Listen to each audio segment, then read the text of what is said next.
Welcome to the Pitmaster Podcast. We're barbecue competition competitors that aim to share information, advice, tips, and tall tales about our favorite pastime. Head over to thepitmasterpodcast.com for all things Pitmasters, or follow us on your favorite social media platform.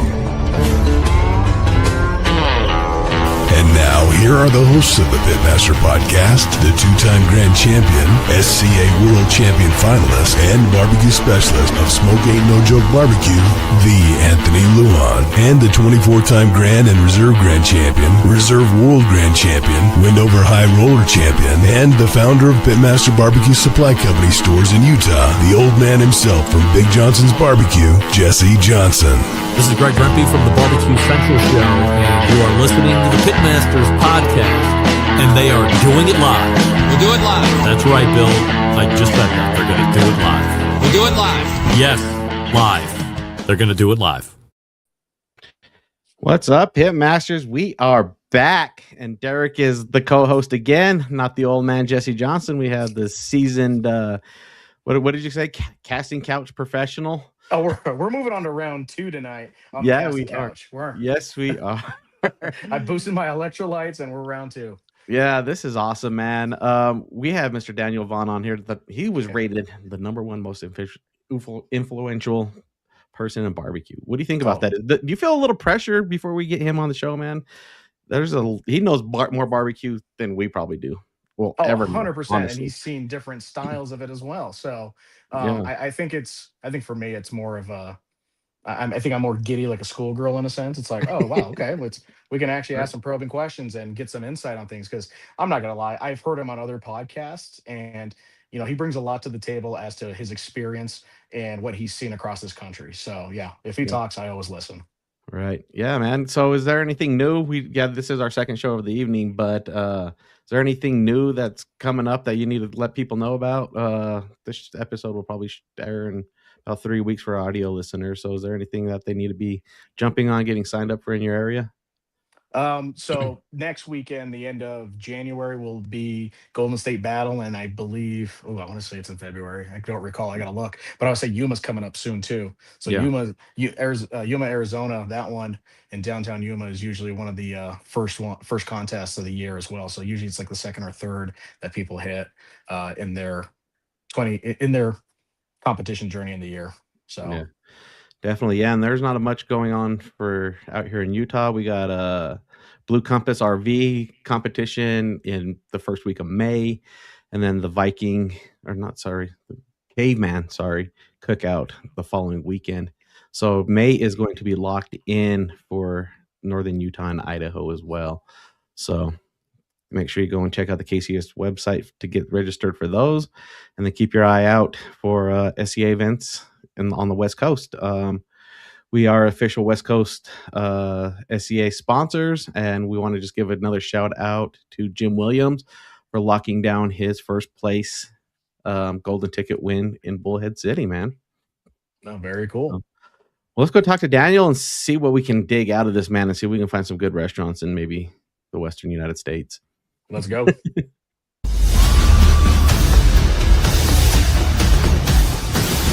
This is the single best investment you can make to become a better cook.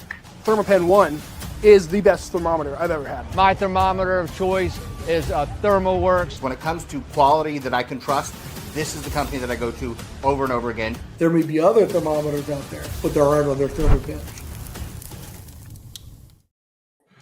Daniel, welcome to the show, man. How are you? Bring on the probing questions. I'm ready. All right. You have a Thermopen? Do you have a Thermopen? Yes, indeed. Yeah. Yes. Do you agree with everybody? It's the number 1 tool, right? Yeah, they sponsor your show?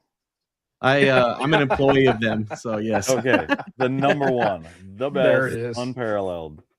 Exactly.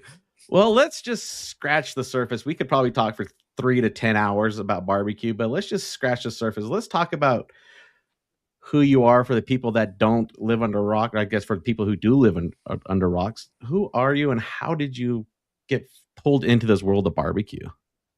Yeah, well, I live in Dallas, Texas. I am the barbecue editor at Texas Monthly magazine. Probably best known for, in the barbecue world anyway, best known for the top 50 barbecue list, where we, every 4 years, we rank the 50 best barbecue joints all over Texas. I eat Texas barbecue for my full time job as the barbecue editor.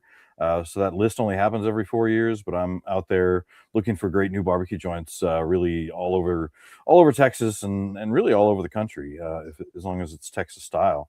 And yeah, I got pulled into this world. Really, it's almost 13 years ago now. Is when I first started the job, but I fell in love with barbecue long before then. I moved to Dallas in 2001. I'm originally from Ohio and went to college in New Orleans, and then yeah, headed over to Dallas. And one of my first meals here was at Peggy Sue Barbecue, and it was well, I guess it ended up being life changing. Like I just up until then, brisket to me was something that was like corned beef in a package. I was pretty unfamiliar with what Texas barbecue was. I didn't understand what barbecue was that was cooked in a smoker. Really only knew grilling way back then. And so I just set out trying to find as many great places as I could, really using the Texas Monthly as my guide back when they had the 2003 top 50 issue. And so I just started eating it a lot more often, started turning those weekend road trips or taking those day trips, turning those into weekend road trips. And what was I guess, a passion became an obsession. And eventually just racked up a whole bunch of reviews on a blog that I had, Full Custom Gospel Barbecue, which has been dormant for quite a long time now. But I can still go back there and cringe when I read my writing from way back in those days. And in 2013, I had a book published under Anthony Bourdain's line of books called The Prophets of Smoked Meat, and help use that notoriety to convince Texas Monthly to bring me on full time. I was helping them with their 2013 top 50 barbecue search way back then, and convinced them that they needed somebody to write about barbecue full time. And they brought me on. I quit my job in architecture, and Oh, I wow. have, yeah, I've been doing barbecue ever since. That is so awesome. So my first question is what makes Texas barbecue so special compared to everywhere else? Everywhere there's other places that have fantastic barbecue, but what makes Yeah. Texas so special for you and in the barbecue community? Well, I think in Texas, I think Texas barbecue right now is very popular across the country. I mean, that's obvious with the amount of smoked briskets you see on menus everywhere. But I think the fact that we are the beef state when it comes to barbecue made everybody from the deep south look kind of looked at Texas as kind of an oddity, right? Like, what is this beef barbecue? If it's not pork, it's not barbecue, man. Um, and that was when I really first started enjoying Texas barbecue, and I think those views have changed pretty dramatically. But to me, yeah, it comes down to Texas being the beef state. Like, we're certainly known for raising beef here, and smoking beef. So it's whether it's brisket, which we're certainly most well known for, but beef ribs. And beef sausages. The beef sausage is, I think, one of those hallmarks of Texas barbecue that you just don't find in other styles. That smoked sausage being such an important component. And we're also known as a state that we don't serve sauce, but that's a complete myth. Every Texas barbecue joint out there serves barbecue sauce. Most of them make their own, and we just serve it on the side, right? So it's barbecue sauce is meant to be on the side for the customer to choose how much or how little they want. Right.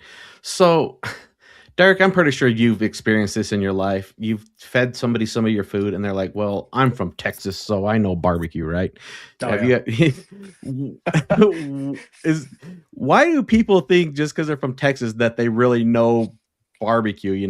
Like you said, it's known for beef ribs, and brisket, but they get this impression like we're the best of the best in barbecue. Why do you think that is? What triggers people to go out and say that when they're not eating barbecue in Texas?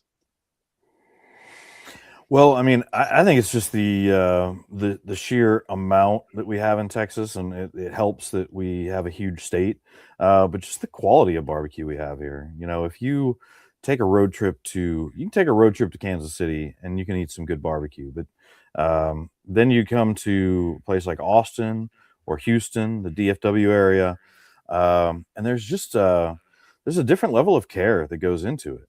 And I don't mean that the people in Kansas City don't care about the barbecue that they're cooking, but the consistency, I think, is one of those things that has become a hallmark of Texas barbecue. Those, the places with the long lines, Snow's Barbecue and Franklin Barbecue are kind of off in a league of their own, or a universe of their own when it comes to those long lines. But, there are a lot of people who are used to standing in lines for barbecue in Texas, and at the end of that line, you don't want to be disappointed, right? You're not gonna deal with them having an off day, and so because of that, I think that the level of consistency, the level of care that goes into every cook at the best barbecue joints in Texas is just one of those things that they all share, that desire to do, and that drive to put out the best product every time. I think also there's a lot of freedom in Texas barbecue, a lot of freedom for exploration and experimentation. We bring in a lot of other cuisines from all over the world, and they get paired up with Texas barbecue. With we have an Ethiopian smokehouse, Smoke and Ash in Arlington, KG barbecue, Egyptian, yep. in Austin, Texas, doing Egyptian barbecue. We've got Vietnamese, Chinese, Indian, like you name it. We've got a little of it all. So I think in Texas there is that freedom to sort of expand upon what is considered traditional barbecue, but we also have those hallowed places, like you go into Kreitz Market or Smitty's and Lockhart, the barbecue capital of Texas, places that have been around for a century and look like it. Louis Miller Barbecue up in Taylor. These places have been around forever, but they're still putting out great barbecue. Like that's still, that's still paramount. And, so I think the fact that you also are able to run that gamut of getting that real deep history, that legacy of Texas barbecue is still around and still flourishing along with all the new stuff. Right. I feel like Texas barbecue is like, I'm a hip hop head. I love hip hop music, and I feel like barbecue in Texas was underground. It was existent. People loved it. People knew about it. But soon as Aaron Franklin hit the market, it seemed it exploded. Is that pretty accurate? Yeah, I mean, I think Franklin Barbecue certainly did a huge job in boosting Texas barbecue, and I think Snow's Barbecue is right there as well. Texas Monthly, before I came on board, named them the #1 barbecue joint in Texas back in 2008, and then Franklin Barbecue opened in 2009. I think Franklin just did so much to help spread the good gospel of Texas barbecue, and he had this fame and notoriety. You've got all these TV shows wanting to highlight you, all these magazines writing about you, and you have places like magazines like Bon Appetit saying it's the best barbecue in the country. Not sure if Bon Appetit is the best person to go to figure out who the best barbecue is in the country, but you're getting that national notoriety at this little joint in Austin, and then all these other budding pitmasters are looking for, who do they copy? Like, what sort of barbecue do they want to cook, especially in places around the country that didn't already have some deep barbecue culture. You're in Brooklyn or Seattle, or you're in Denver or Utah. Like, what are you going to look toward to determine how you're going to cook barbecue? Well, here's the super famous guy, and now he's got these YouTube videos showing everybody how to do it. Now he's writing a cookbook, another cookbook, like showing everyone how to do it. And I go off to Europe and eat at barbecue joints out there, and it's like, well, how did you learn how to do it? Like, what sparked the interest? Like, well, a book by Aaron Franklin, and it gives a step-by-step guide on how to cook barbecue. Where, if you look at recipe books about barbecue before that one came out, I mean, you get maybe 2 pages on brisket, on how to smoke a brisket, and it does take a lot more detail to really tell those step by steps on, or really just all the steps, all the ways in which you can screw it up, and how to avoid it in each one of those steps. And until that book came along, I just didn't think there was that level of detail. And so, yeah, I think you put all those things together. And I don't know if y'all have ever been to Austin during South by Southwest, and it's not such a big deal these days. But when Franklin was coming on board, South by Southwest was at its height. If you were in the national media, you were there. You were in Austin, and you were going to be at that event. And if you were at that event on social media to just show that you have really had the Austin experience, you needed that photo of Franklin barbecue, or you needed the excuse to write off a meal at Franklin by writing an article about it when you got back. So you had this spread of this national media spreading the word of Franklin barbecue. So there's a whole lot that went into it, but certainly because certainly we look at Texas barbecue as like before Franklin barbecue and after Franklin barbecue is really being two different entities. Right. Yeah. And like you said, when Franklin did his thing, then it just kind of snowballed because, like you said, Snows was there forever, right? Tootsie, she was doing her thing for years and years and years. And then suddenly he got going. And then suddenly the media came in and started making these shows. Yeah. And then she got her fame of like, wait a second, she's been doing this 20 years before he even did it, right? But don't forget, Snow's Barbecue is not that old. Snow's Barbecue has only been open since 2003. Yeah. It's just that she's been, Miss Tootsie's been cooking barbecue. And I just had a birthday a few days ago. The first text I got in the morning, not from, I mean, my wife said, happy birthday when we woke up. But the next person I heard from was Tootsie. That's awesome. From Miss Tootsie saying happy birthday. I was like, man, that's a way to make you feel special on your birthday. But yeah, she was doing it for I mean, probably 35 years before Snow's Barbecue ever opened, or 25, 30 years. And then she was doing it at City Meat Market in Giddings, and then her and her husband White ran a meat market there in Lexington. And some folks bought it, hired her to cook barbecue, and then it was Carrie Bexley, the owner of Snow's, who convinced her to join forces with him in 2003 to open up Snow's Barbecue. But yeah, Snow's was certainly popular. The Texas Monthly naming it #1 certainly put it on the map, but there's nothing like the Netflix effect. Right. I mean, boy, it became a circus, and like a circus in the best way. Like they put on the greatest once a week barbecue party that you can imagine, right? And it's every really Saturday morning. Yeah, they open up at 8 o'clock and open up at 8 a.m. You're usually sold out around noon. And the last time I was there talking to Carrie, he said he gets there about midnight, on Friday, and he doesn't remember the last time he got there at midnight that someone wasn't already in line. Wow. For the 8 a.m. opening. So that's so nuts there in tiny little Lexington, Texas. Yeah. Well, I feel like barbecue was really undercover. Nobody was really telling secrets in the 90s. And then here comes along a writer, Stephen Reichlin. He's putting out some books, and everybody's kind of like, oh, I'm getting recipes, learning that, and everybody's kind of like, okay, I'm learning. And then boom, suddenly the Pitmaster show comes out. We learn about Tuffy Stone, and all these other people on the competitive side. And then boom, it really accelerated on the competition side, and people were starting to get into it. And then the internet, YouTube, everybody started watching YouTube, and then it started transitioning to, I can do this. And then, like you said, the Netflix effect. You mentioned in the 90s, it was all secrets. Yeah. I mean, you mentioned the Barbecue Bible by Stephen Reichlin, rightly so. But that's how you had to share recipes. You didn't have the internet. You didn't have chat rooms. You didn't have YouTube. You didn't have all these other means in which we share this information now. Yeah. So it is crazy to see how these trends really just like skyrocket across the country.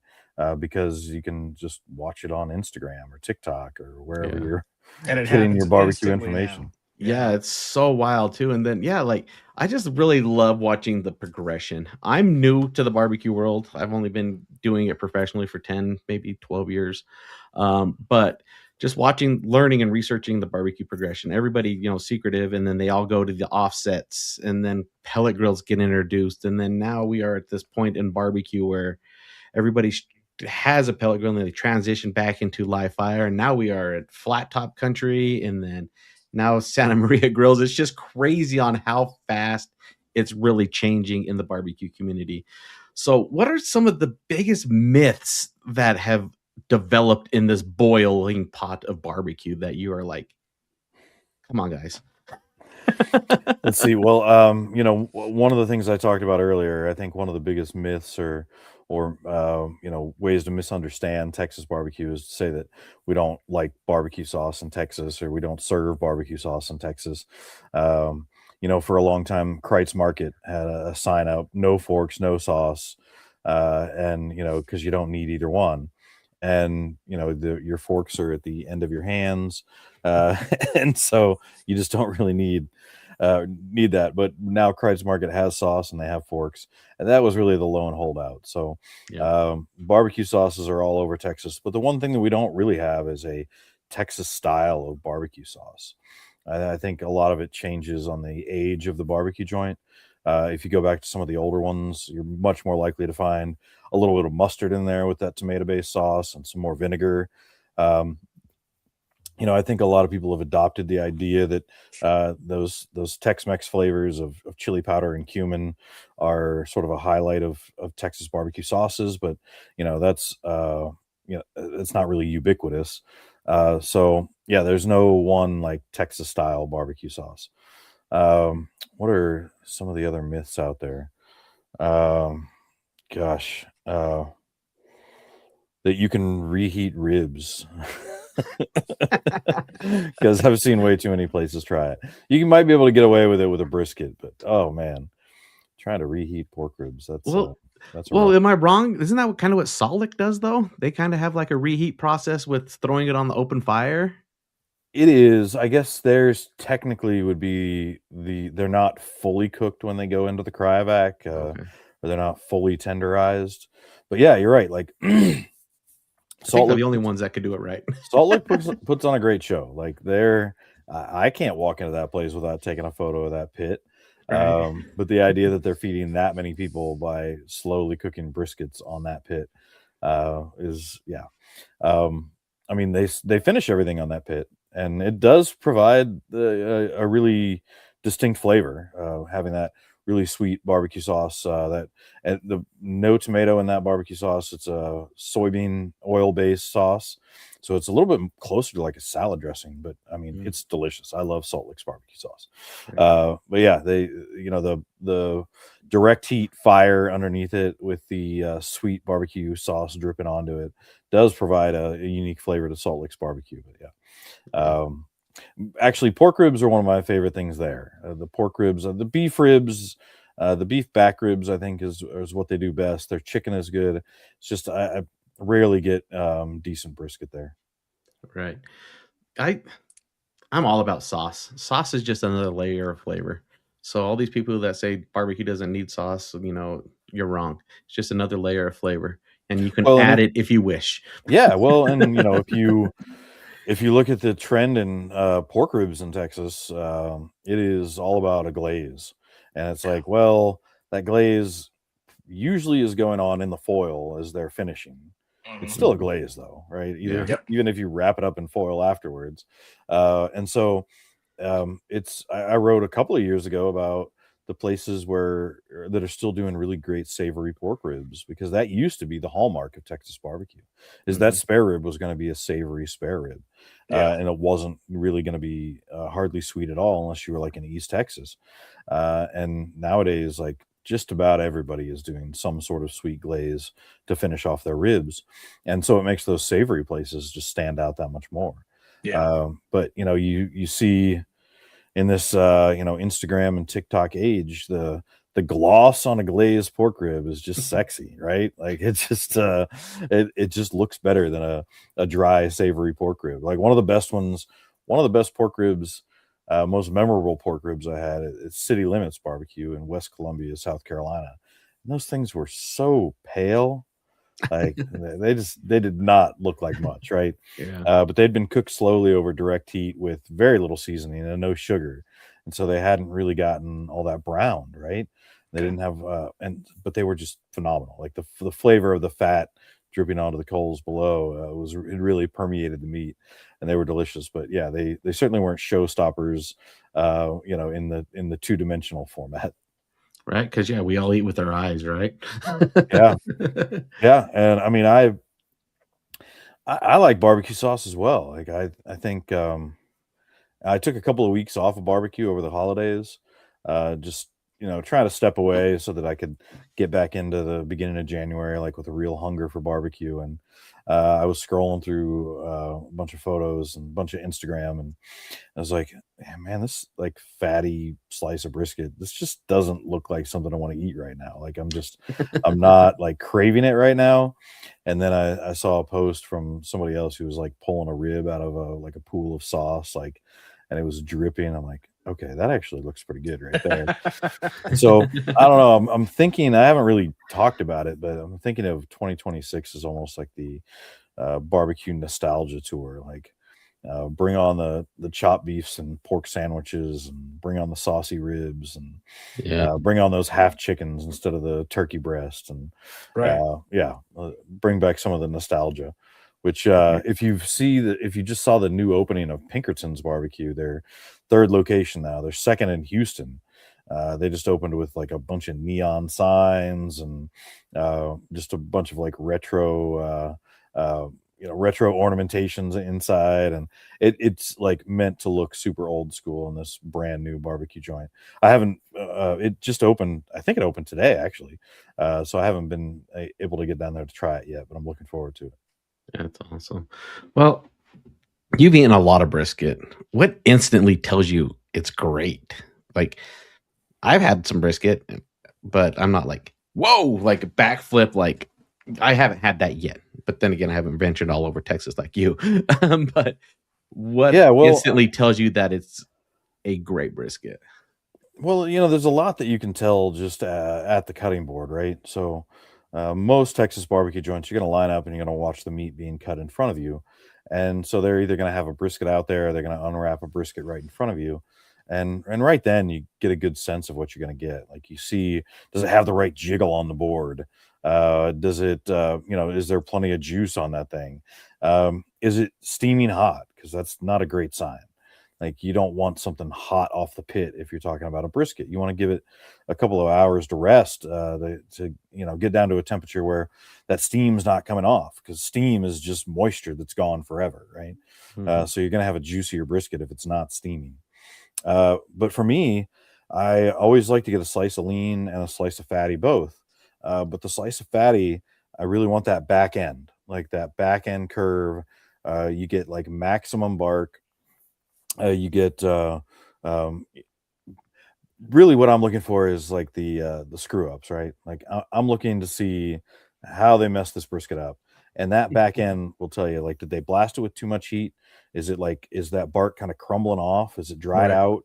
Is there still some fat left in between all these pieces of protein, or is the fat all melted away? Like, did it get blasted too hot, cooked too long, turned into pot roast? So if that slice, or if that part of the slice is a great bite, then it hasn't been over seasoned. It's been cooked properly. It's been cooked to the right tenderness, and it's got the great, not overpowering flavor of the seasoning and of the smoke. Then that to me is a great bite of brisket, or a bite that you can tell that you're eating a great brisket. And then from the lean side, like, I want I want a juicy slice. It's a little harder on that lean end to get something that's really juicy, and also has the tenderness and has that nice, like, that fat cap that you can just squeeze right through, right? That Hmm. you don't really need Mhm. much pressure to get right You're not through. fighting it. Yeah, exactly. But then, is the seasoning, has it created a bark, or is it just sitting there? Like, are you just wiping the seasoning off? Or it happens a lot more often on ribs than it does brisket. But So I'm looking for all those things. Nice. Derek, you have any questions? Sorry, I'm just firing away out here. No, I'm just nerding out because everything he's saying is resonating with me. It's just especially when he's talking about brisket and the wrap and things like that. If you're wiping the seasoning off, that means you wrap too early. Listening to some of these other guys like Ernest Cervantes talking about, he's like, oh yeah, I can tell right on the board whether my guys wrapped it too early or too late during the process. And it's like all of a sudden I got to salvage and I got to say, hey, I have no brisket today, because he's like, I won't tell them why, but he's like, I know we wrapped too late. All the briskets are shot. I got to repurpose them, and so we don't have any brisket for the day. So that all makes sense to me. So I've been just taking this all in and absorbing everything he's been having to say. But yeah, I mean, you listen to Ernest Cervantes there talk about Yeah. that. I mean, that's quality control, right? Oh, And 100%. and that level of quality control, I don't think is the norm in barbecue across the country. Yes. I do think it is the norm at the top places in Texas, and I think because of that, they're willing to suffer, financially for Yeah. making sure that they're just putting out the best product that they can every time. Right. Speaking of which, was there a barbecue spot when you're first starting this that just blew you away? Where you're just like, oh, mind blowing! This is fantastic barbecue, and it kind of still is that way for you every time you go and visit them, um, because barbecue restaurants, they have off days. Everybody's gonna have an off day every once in a while. It's gonna be good, but seasoned vets like you will be able to pinpoint that. Is there a spot that's just solid almost every single time you go? It doesn't have to be high, it doesn't have to be low, but just somebody who's very, very consistent that you feel you can go there every time. Like the McDonald's of freaking barbecue. You're gonna get the same thing every time. Well, I would never call Louis Miller Barbecue in Taylor, Texas, the Wow. McDonald's of barbecue, Right. but that is the place where I had that epiphany of I'd been eating a lot of barbecue in Dallas and Fort Worth and in the area, and that was my first trip down to the Central Texas area, and I'd set up a whole weekend long road trip just to go eat the top places, the top ranked places, and I'd just never been to Lockhart or Luling or Taylor. And my first stop on a Saturday morning was at Louis Miller Barbecue in Taylor, and it was like I was eating a different kind of food. It was like I'd never had barbecue. That put it on a completely different level. It was memorable in that way as well. Like I think anybody who has had really great barbecue knows the feeling of having that first sort of epiphany and then realizing pretty quickly after that it's over. Like it can never happen again. Right. Like it's Right. like, and maybe one day it will happen again. I don't know, but But it's you're like, chasing that, aren't you? right. So you're always chasing that. So Yeah. that sort of realization is just never going to happen again about what barbecue can be, right? Mhm. Once you've had that first like really incredible bite. And so yeah, that one was really memorable. Also, I didn't know much about Louis Miller, not enough to order a beef rib. Like I ate brisket and sausage on that trip. Um, and still to this day, like you go back to Louis Miller Barbecue and it's fantastic. I'm usually going to get a beef rib if I go there. That's certainly what they're most famous for. They've been they were on our latest top 50 list. So we put out a top 50 barbecue list every 4 years now for Texas Monthly. Mhm. Texas Monthly's first barbecue issue was the third ever issue we put out in 1974 or 1973. I'm sorry. No, 74. What am I talking about? Anyway, in that third ever issue, Louis Miller Barbecue was one of them. And then every top 50 issue that came after, Louis Miller's been on there. So it's really one of the only places that has remained at that level from the first time we ever covered them until the 2025 list. So yeah, Wow. shout out to Wayne Miller and the third generation now they're running it. Wow, Right. that is so awesome. We touched a little bit about it, but like you said, Ethiopian barbecue and the Egyptian barbecue. Traditional barbecue versus a new school barbecue. Where are you at on this? Are you still a traditionalist or do you just enjoy quality smoked meats and just expanding that world? I mean, it's a little of both, right? Like, I wouldn't call myself a traditionalist. If I called myself a traditionalist, then I've got to.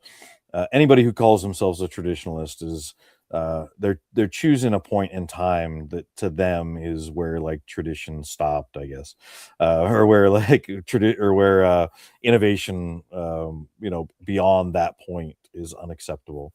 Right. There's certainly innovation up to that point, but beyond it, it's just too much. It's kind of like, to me, it's kind of like the Amish. Like they've chosen certain that up to a certain point in technology that they have to cut off. Like I can't do that anymore. Like I can have steel wheels on my tractor, but no rubber tires. Like Right. anyway, so, but the other side of me is like, I love all the new flavors, but sometimes I've got to check myself and be like, all right, am I more excited about this because it's great barbecue, or am I more excited about this because it's not the same old thing?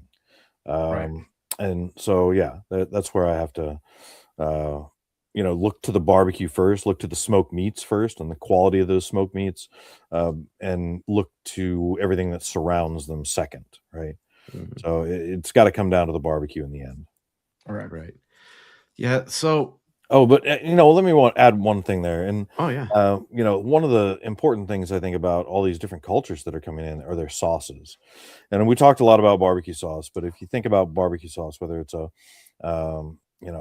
tomato-based sauce, even a lot of mustard-based sauce these days, it's all about sweet, right? It's a sweet, and it's probably a pretty heavy sauce. And a lot of different cultures bring with them sauces that are acidic, right, and Mhm. herbaceous, and that are meant to go with grilled meats. Like there's a sauce that KG Barbecue serves that's made with tahini. He also does a chimichurri. I think any sort of chimichurri, from Argentinian or Brazilian chimichurri goes really well with smoked meats. And I Yep. think those sauces go with heavy smoked meats much better than like a tomato-based sweet barbecue sauce. Yeah. Derek, you have a homework assignment because he's thought about that. Just a next level barbecue sauce. I want you to come up with a Mexican mole barbecue sauce. I think it's already been done, but yeah, Yeah, I'll is look it? into it. Yeah, do it because Well, I'm Tejas Chocolate and Barbecue in Tomball, Texas. They make their own chocolate. They make great chocolate and great barbecue too. But they had a mole. They have a mole barbecue sauce, okay. and it starts with a mole that's got a lot of chocolate flavors to it, and then they Mhm. add some like barbecue sauce elements to it to turn it into more of a sauce, into more of a barbecue sauce than just a mole. Right. Hmm. That sounds amazing. See, there it is. He just did my assignment for me. See? There you Easy go. guy. Homework done. so I have a buddy, Kyle Matuszewski. He's in Arizona. He opened up a big barbecue spot. Small town. He's very popular in that area. Florence, Arizona. Florence, Arizona. My question is how did social media change the barbecue culture? Because his social media for his barbecue joint is on point. There are a lot of good barbecue restaurants and there's a lot of terrible ones, but their social media presence is huge. Did somebody say tendernism? Oh, here we go. Here we go. hot take. Yeah, right. They're only a couple hours north of me, and I don't know if I want to go there. I'll be honest. Well, I went to their original location. I think they were working on working on building out the second location at the time. Hmm. I went to visit there. I did a United States of Texas barbecue list. It was all about the great Texas barbecue I could find all over the country outside of Texas. Yeah. And so for that, I went to Destination Smokehouse. I went to actually quite a few places in California that were really impressive. Oh, I was And blowing up all the barbecue restaurants. I was like, did you see this guy come into your restaurant? And they're like, no, why? yeah, and I mean, I enjoyed it. I thought the oxtails were certainly the standout item there. But yeah, I thought they were doing a good job there. There wasn't any hashtag tendernism back then, but At that point, yeah. Mhm. yeah, I thought it was solid barbecue. Got it. But yeah, social media trends and the way in which they spread, and the way in which somebody can really like stamp their branding like almost immediately. Right. I do talk about the fact that I can't really like happen upon a place and let everybody know about it. Like there's no Right. like discovering a new barbecue joint out there anymore. Like if it's serving great barbecue, people are going to be posting about it immediately Mhm. and letting everyone know where to come get it. So it's hard for any place like that to stay under the radar enough for somebody like me, any sort of food journalist out there to go like quote unquote discover something. So that certainly changed the game. But I mean, certainly I'm in the business of tasting barbecue, but there is so much you can tell from a photo or a video of a platter of smoked meats, right? You can tell a whole lot about it, the tenderness and about the juiciness, and at least get some idea if it's worth going out of your way for. And in Texas, I'm not so selective about the places I go to. I go to as many as I can. But when I was on that tour, I was a little more selective. Like, where am I going to fly to go try their barbecue, and where am I going to drive 3 or 4 hours? Who am I going to include or not include on this particular road trip? And so I was looking at a whole lot of photos and trying to find those photos that customers had uploaded, not the restaurant that had uploaded to Yelp or to to Facebook or whatever. And because there is so much that you can learn from it. So I don't know if I answered your question there. No, it's all good. So have you had much competition barbecue? Yeah, I've eaten quite a bit of competition barbecue. How do you feel about it, versus just traditional barbecue restaurants? Like, I'm not a fan of it. It's too much. Well, I probably judge more like amateur barbecue competitions, like locally, than I do big like national barbecue competitions. And one of those reasons is I'm more interested in story, like a little bit of the story behind the food, and I've judged the Jack and the American Royal, and like when you go to those, it's very purposefully separated out. Like, you don't get to know anything about the food in front of you or where it came from, and so that part is not as appealing to me. As far as the flavors, I mean, I think brisket is the competition brisket is really on the far end of the spectrum away from restaurant brisket. Oh yeah. I think ribs and chicken. I mean, chicken, you're looking for sweet and spicy and salty and smoky and juicy, and that's what smoked chicken in a restaurant is looking for. Those things are amplified in competition barbecue for sure.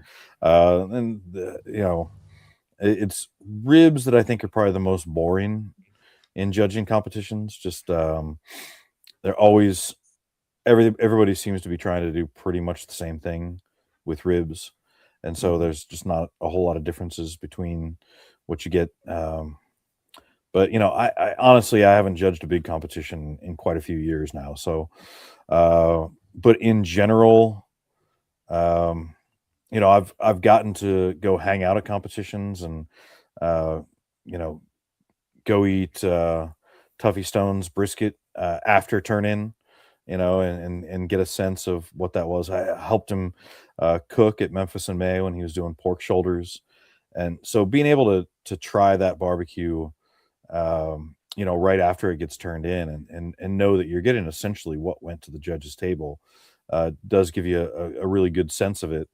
And it's just all about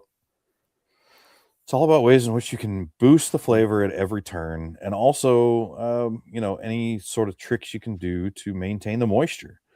You don't get to eat it like immediately like you do in a restaurant, right? It's got to take that long trek to the turn-in table, and then eventually to a judge's table, and then it gets passed around that table, and then set down, and then finally, once that placemat gets full, you get to eat it, and it just loses so much moisture in that time. Yeah. That the things to counteract that really modify the flavor and the texture so much that it becomes almost unrecognizable. So no, if I had my choice between restaurant barbecue or competition barbecue, I would certainly choose restaurant barbecue.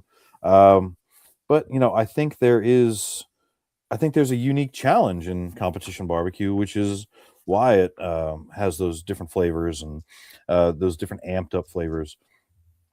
I'm sure you all have judged a barbecue competition, and if somebody gave you just a perfectly executed, nice salt and pepper rib, it would taste so damn boring and so bland next to everything else on that, Right. that you were tasting it next to, that there's no way it would make a dent. You would just be like, oh, what are they missing on this one? Whereas if you sat down for a half rack of that, you'd be like, this is perfect. This is so good. but in comparison, you've got to amp it up, or it's just not gonna compete. It's not going to Right. stand out. It's just going to get lost. Yeah. Exactly. Well, the thing is people's ask me hey, I want you to cook your competition food. I'm like, no, you don't. I'm No. like, it's too rich. It's too salty. There's too much going on. You can't actually enjoy it with the meal. It's literally a 1-bite challenge. We're trying to put as much flavor as we can into 1 bite. So backyard barbecue for at-home meals is where it's really at, not competition food and restaurant food, of course. Yeah. But I have friends like Derek. He's starting his barbecue venture into the catering world. What is some advice that you'd get to people that are really starting to get going? They've cooked barbecue for a long time. They've decided to go down the catering route or open up a restaurant. What are some tips that you would give to somebody who's starting to go down that path? Yeah. Well, I mean, I think any entrepreneurs out there, is my best advice is just to keep it simple. And by that, I mean, keep your options pretty simplified, right? And hone that, because you can be doing a great job in the backyard. Maybe you nailed it on that one catering job, but like doing this day in, day out, doing multiple, you can do 1 or 2 really great briskets, but getting 10 of them done for that big wedding or whatever, keeping it simple so that you can just have a lot more control over what you're doing. I think cut into it or pull it or whatever as late as you possibly can, right? Oh, yeah. Is the worst thing I could see if I'm getting like a barbecue lunch catered or whatever is them pull out the big pan of sliced brisket. Yep. That's already a red flag for you, isn't it? Oh man. But, that's just the way most people who are getting something like that catered, they don't want to have people line up and patiently wait for the brisket to be sliced. But that's how it's going to be best. It's going to be so much better if you just do it that way than having it all pre-sliced in a. And I feel the same way about pulled pork too. Yeah. Pulled pork too. Yeah. Exactly. If you can pull it and season it and have it ready to go on site before service, it's going to be so much better. It really is. Yeah. And if you can, toast your buns. Like toast your buns. That'll definitely set you apart from everybody else, huh? Yeah, or at least store them in the hot box so they get a little steamed. But there's nothing worse than really great barbecue. Well, there's a lot of things worse than that, but it's a big disappointment to get really great barbecue on a cold, dry bun. Right. Fresh Hawaiian rolls out of the pack. Yeah, Hawaiian. Talk about a good cheat right there. Like, put it on a Hawaiian roll. Everybody's gonna be, why is this so good and sweet and delicious and buttery? And it's toasted Hawaiian rolls. Yeah. Oh yeah. Yes. Yeah. Well, I Daniel, did some smoked tenderloins over the holidays, and it's just like you slice that thin, cut open some Hawaiian rolls. Try not to burn them in the broiler in your oven, because those things burn so fast. Super fast. Yep. A little horseradish sauce. Perfect. There you go. So I have 2 more questions for you. One of them is, after all these years of cooking or traveling and eating barbecue, what still excites you? What is keeping that fire going inside of you to keep pushing and doing what you're doing? Yeah, well, I think one of the things I love most about my job is that I not only go around and eat great barbecue and get to enjoy those meals, but my job is to tell these people stories and to tell the stories of these different restaurants, and really get to talk to them about their motivation, about why they wanted to get into this business, and about their fears, about their triumphs, about all the ways in which it has affected them personally or financially, or affected their family in good and bad ways. So being able to get those individual stories from all these different pitmasters from, now around the country, around the state. And because of that, I do get to know these people a lot better, and makes, whittling down the top 50 a little more difficult every 4 years. But that to me is the most rewarding part. And, the fact that the next time I go visit a place to write about it, I'm not just going there to eat their food. I'm going there to get their story, and I'm going there to understand why they wanted to open up in that community, why that's important to them, and what they want to offer to the world of barbecue. That is so awesome. And this last question is a hot take. Do you enjoy prime rib? All right. This is a thing that it's because we're coming out of the holiday season. It's kind of been a thing for the last few weeks, and I figured why not ask somebody at the top. I do have some opinions about that. This might be a longer answer than you wanted. No, please. I'm Please. here. We I'm are listening. all for it. All And this ears. is also coming from someone who just made reservations for La Tête d'Or, Daniel Boulud's restaurant in New York, for the $130 prime rib dinner that I'm going to go eat there, mainly because it uses Scarborough Ranch beef out of Midland, Texas. Okay. So I think that pretty much anytime I'm given the option, a ribeye steak is better than a prime rib. Same cut of meat, but you get more surface area, you get more seasoning. A big thick slab of prime rib, if you've got a really well seasoned au jus, and you've got really like greatly over seasoned crust, then you got something good going there. Yeah. I think the way that I prefer to cook prime rib, if I'm doing it, is I like to get the whole one bone in and immediately cut it off the bone and trim it up nicely, trim most of the fat off the edges, and season it to where I'm able to let it sit out in the fridge overnight, sit uncovered in the fridge overnight to really let that salt penetrate, and cook the bones on their own. Smoke those beef ribs by themselves. Don't slow down your prime rib just so you can have it bone in. The bone doesn't add any more flavor. All it does is makes the whole thing take a lot longer. And what you want is your prime rib, done evenly and, done as quickly as you can. I don't mean crank up the heat. I just mean you want it done at a low heat, but you want it cooked through pretty quickly. And a prime rib does not take that long if you cut it off the bone, trim it well, and tie it up. You got a nice little circle, and it just doesn't take that long to cook. And so you get that nice medium rare from edge to edge all the way through. And also that size, that a little bit smaller size, allows you to slice it thinner. And to me, if I'm going to eat prime rib, I really do enjoy a few thinner slices kind of folded on top of each other with some of the au jus, rather than having a big old hunk or a big old slab of prime rib in front of me. So just don't tell Daniel Boulud I said that. Got it. Well, What about man, y'all? What are your thoughts on prime rib? I don't like it. I should say my families enjoy it, but I'm taking that end cut every single time just because it has the most flavor. There's just I don't feel like that the flavor penetrates all the way through. You can say that you can smoke it all the way through. You say you can get flavor all the way through, but I just really rather eat a ribeye. I'm right on board with the ribeye.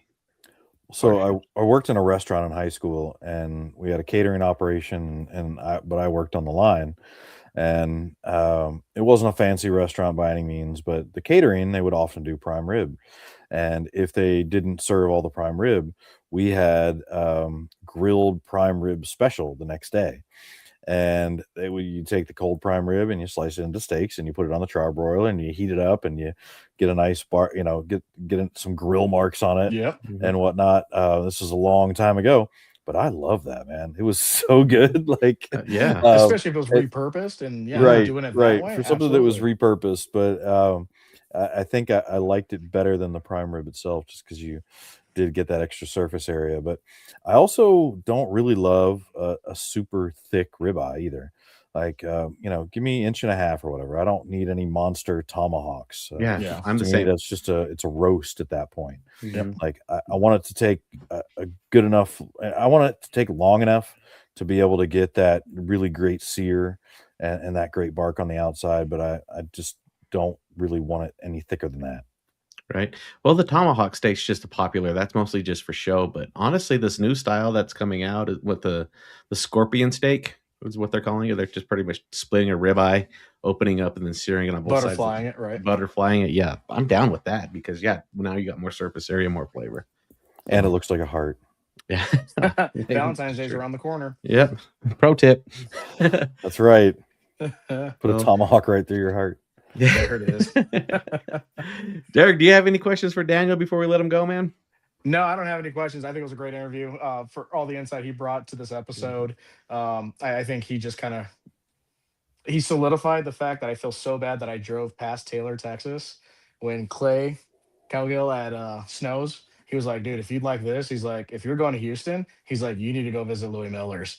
And then Bill Dumas told me the same thing. He's like, dude, he's like, Wayne is just a phenomenal guy, but like they can put out some barbecue.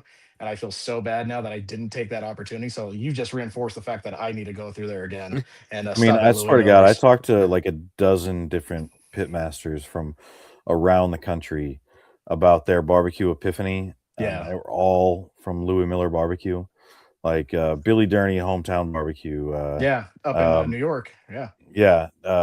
So Diva Q, like Yeah. her big barbecue epiphany where she knew that that's what she wanted to do for life was a meal at Louis Miller Barbecue. And Damn. Aaron Franklin, it Mhm. was the first time he had a barbecue meal that really hit him. Like, this is something special, was eating there. So so many people with that same experience. It's hallowed ground. And that's what Clay told me too. He was like, go there and get the beef rib. It'll change your life. And I'm like, all right, if I have time. Now that I passed through it and everybody else seems to be chiming in on it, I'm like, oh my God, I made the biggest mistake when I was in that area. Well, now you have a high priority next time you're Yep. in it. Oh, 100%. Yeah. 100%. Well, cool, Daniel. Thank you so much for spending the evening with us. Is there anywhere people can maybe go and shoot you a question? You know, maybe ask, hey, I'm coming this way, point me in the right direction. Is there anywhere they can follow you on social media and maybe reach out to you? Yeah, I mean, I really, as far as social media goes, I spend most of my time on Instagram, and there I am at BBQ Snob. So BBQ SNOB, BBQ Snob. I'm also there on Twitter as well. I'm not as active over there, but I'll certainly answer any questions you throw my way. But yeah, most of the tips that I get these days on places to go eat, a lot of them coming from the barbecue joint owners and their family and friends, Of course. is there on Instagram, and I welcome those. And any sort of questions about where to eat when you're, trying to plan a road trip, or just try not to ask me like an hour before you need the answer. I Like, get a I'm in lot the of car those. Like, waiting. Yeah. I'm leaving Austin right now. Where should I eat between Right. now and Dallas? It's like, Yeah. well, Well, thank you so much. We really appreciate you taking the time to talk to us. And yeah, Yeah. this is fantastic. And I definitely want to get you on the show a little bit more, where we can take a deeper dive into those top 50s, and we can really talk deeper about the restaurant industry. But yeah, absolutely. Yeah, I enjoyed the thank you. conversation, y'all. Thanks for Yeah. having me on. Yeah, Yep. it was a pleasure. Thank you so much. Thank you. Guys, have a good night. You too. All right, we'll see you. See ya.